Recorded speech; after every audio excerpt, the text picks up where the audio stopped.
दोस्तों, अक्सर ऐसी गलती हम सभी ज़्यादातर मकानों में, ज़्यादातर घरों के अंदर करते हैं। वास्तुशास्त्र के अनुसार हमारे घर का जो मंदिर होता है उसके अंदर हमें बहुत सारी मूर्तियां नहीं रखनी चाहिए।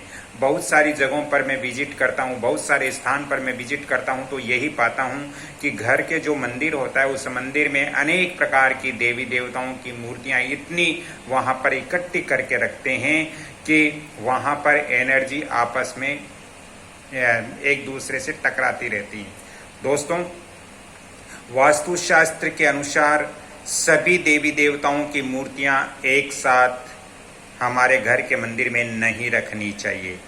दोस्तों, वास्तुशास्त्र के अनुसार क्योंकि कुछ देवी देवताओं का स्वरूप उग्र होता है और कुछ देवी देवताओं का स्वरूप सौम्य होता है, अगर ये एक ही स्थान पर होगी तो इनसे जो ऊर्जाएं उत्पन्न होती हैं वो आपस में टकराव उत्पन्न कर सकती हैं। दोस्तों, इसलिए हम जब पूजा पाठ करते हैं तो हमें इसका शुभ फल प्राप्त नहीं होता है। दोस्तों, जैसे हम अपने घर के अंदर जो मंदिर होता है उसके अंदर शिव, पार्वती और विष्णु परिवार की तस्वीर या मूर्ति एक साथ पास पास में नहीं रखना चाहिए, क्योंकि भगवान शिव, माता पार्वती, विनायक जी महाराज, गजानन जी, कार्तिकेय का पूजन अलग ऊर्जा प्रवाह हमारे घर में करता है, और जबकि भगवान विष्णु, माता लक्ष्मी और नारायण परिवार का ऊर्जा का प्रवाह अलग होता है। प्रिय मित्रों, जब ये दोनों पास पास में होंगे तो ऊर्जा आपस में टकराएगी और इससे हमारे घर में जो हमें पूजा का फल मिलना चाहिए वो हमें नहीं प्राप्त होगा। दोस्तों, इसी तरह से मैं बहुत सारे घरों के अंदर भी देखता हूं कि घर के जो मंदिर होते हैं उसमें शिवलिंग और सालग्राम एक ही स्थान पर पास पास में रखे हुए होते हैं, तो ऐसा नहीं होना चाहिए। घर के अंदर शिवलिंग और सालिग्राम जी हैं, उनका एक जगह एक स्थान पर नहीं रखना चाहिए, क्योंकि शिवलिंग है वो उग्र स्वरूप हैं और जो सालिग्राम जी हैं वो सौम्य स्वरूप है। इसलिए दोनों पास पास में वास्तुशास्त्र के अनुसार नहीं रहना चाहिए। प्रिय मित्रों, ऐसे ही हमारे घर में माता काली उग्र रूप और तांत्रिक शक्ति का प्रतीक होती हैं, और जबकि माता लक्ष्मी सौम्य और सौभाग्य का प्रतीक होती है। जब हम माता काली और महालक्ष्मी की तस्वीर या मूर्ति पास पास में रखते हैं तो दोनों ऊर्जाएं आपस में टकराती हैं, जिससे घर के अंदर शुभता नहीं रहती है। प्रिय मित्रों, ऐसे ही हमारे घर के अंदर हम जब विजिट करते हैं या किसी के मकान में, तो वहाँ देखते हैं कि हनुमान जी और गणेश जी दोनों की मूर्तियाँ पास पास में रखी हुई होती है। दोस्तों, ऐसा भी वास्तुशास्त्र के अनुसार नहीं होना चाहिए, क्योंकि हनुमान जी और गणेश जी दोनों ही मंगलकारी हैं, लेकिन हनुमान जी का पूजन ज़्यादातर दक्षिण मुखी मूर्ति और शक्ति प्रवाह पर केंद्रित तो होता है, जबकि गणेश जी का पूजन हम प्रारंभ में ही करते हैं और ये शांत स्वरूप में हम करते हैं। इसलिए वास्तुशास्त्र के अनुसार गणेश जी और बालाजी की मूर्ति है वो बिल्कुल पास पास में वास्तु अनुसार नहीं रखना चाहिए। दोस्तों, ऐसे ही और भी बहुत सारी मूर्तियां हैं जो हमारे घर में एनर्जियों को आपस में टकरा सकती हैं, जिससे घर में कलह कलेश, घर में आर्थिक तंगी या घर में स्वास्थ्य संबंधित परेशानियां होती हैं। दोस्तों, सूर्य देव और चंद्र देव की प्रतिमा यदि आप अपने घर में रखते हो या फोटो रखते हो तो इनको भी एक ही स्थान पर पास पास में नहीं रखना चाहिए। सूर्य है वो तेज और अग्नि तत्व से संबंध रखता है, और दोस्तों चंद्रमा है वो शीतलता और जल तत्व से संबंधित होते हैं। जैसे मैं बताता हूं कि वास्तुशास्त्र के अनुसार जल अग्नि पास पास में नहीं होना चाहिए, क्योंकि ऐसा होने से घर में कलह कलेश बहुत बढ़ जाता है, विवाद बहुत बढ़ जाते हैं।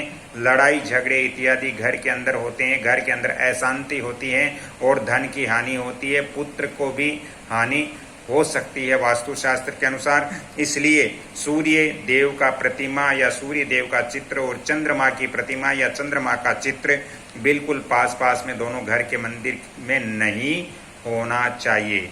प्रिय मित्रों, दोनों ही प्रतिमा एक साथ भूल कर भी हमें नहीं रखनी चाहिए।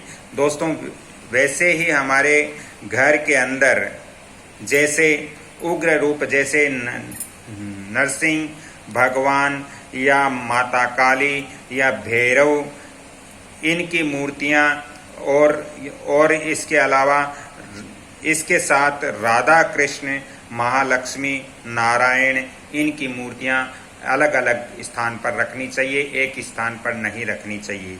क्योंकि नरसिंह भगवान और माता काली और भैरव ये उग्र स्वरूप होते हैं और राधा कृष्ण, लक्ष्मी नारायण ये सौम्य स्वरूप होते हैं।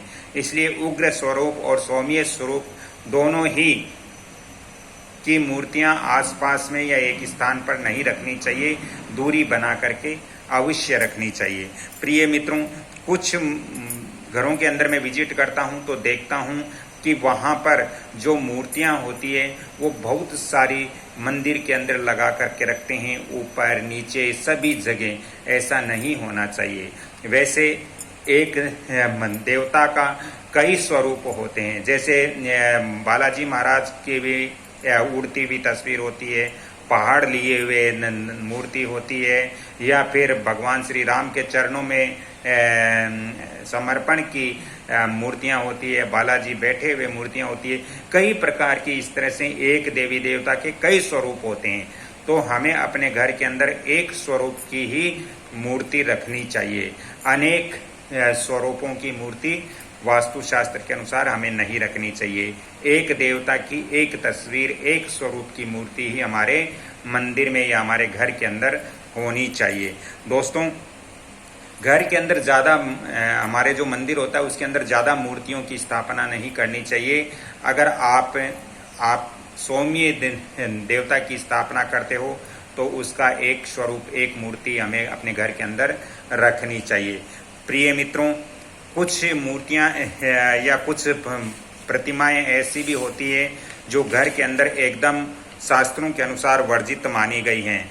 घर के मंदिर में मृत्यु या विनाशकारी स्वरूप की मूर्ति कभी भी नहीं रखनी चाहिए। जैसे महाकाल की मूर्ति है, वो हमारे घर के अंदर नहीं होनी चाहिए। यमराज की मूर्ति भी हमारे घर के अंदर, घर के मंदिर में नहीं होनी चाहिए। काल भैरव, इनकी भी मूर्ति हमारे घर के अंदर वास्तु अनुसार नहीं होनी चाहिए, नहीं रखना चाहिए, क्योंकि ये उग्र और समय नियंत्रण से जुड़े हुए हैं, जो ग्रस्त जीवन में अशांति ला सकता है। इसलिए इन मूर्तियों से हमें बचना चाहिए। इनके दर्शन करने हो तो आप सार्वजनिक जो मंदिर होता है वहाँ जाकर के दर्शन कीजिए, पूजा पाठ कीजिए। दोस्तों, वैसे शास्त्रों में भी बताया गया है कि एक स्थान, एक मूर्ति, एक मंत्र का सिद्धांत शास्त्रों में बताया गया है। इसका हमें पालन अवश्य करना चाहिए। यदि आपके भी घर में इस तरह से आपके घर के मंदिर के अंदर व्यवस्था है तो कृपया उनको ठीक करने का प्रयत्न कीजिए, जिससे घर में सुख, समृद्धि और समृद्धि या घर के अंदर लाभ आपको प्राप्त हो सके। यदि जानकारियां अच्छी लग रही है तो वीडियो को लाइक, शेयर, सब्सक्राइब जरूर कीजिए और बेल आइकन घंटी के निशान पर भी क्लिक कीजिए। ज़्यादा ही वास्तु ज्योतिष संबंधित परामर्श चाहिए तो आप फ़ोन नंबर नोट करें 7901718402। धन्यवाद। अगली कड़ी में फिर मिलता हूँ। तब तक के लिए आप इस कमल किशोर चैनल या वंदना भोजक चैनल या फिर मुरलीधर भोजक चैनल को देखते रहिए और इनसे वास्तु और ज्योतिष की जानकारियां प्राप्त करते रहिए। जय श्री कृष्ण। धन्यवाद। राधे राधे।